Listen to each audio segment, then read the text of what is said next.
В Минске договорились о режиме тишины на Донбассе. Трехсторонняя контактная группа по урегулированию ситуации в зоне АТО договорилась о прекращении огня сегодня с полуночи. Участники переговоров отметили, это нужно в первую очередь мирным жителям Донбасса, чтобы они могли спокойно встретить Рождество и Новый год. Придерживаться его, начиная с сегодня в полную ночи, с 22 на 23 декабря.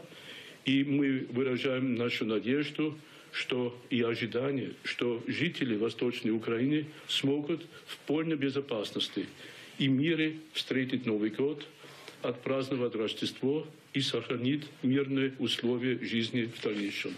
Хотелось бы добавить, что в рабочей группе по вопросам безопасности они договорились, что выше сказанное будет включать воздержание сторон от проведения любых маневров, а также сокращение до минимума любых передвижений сил.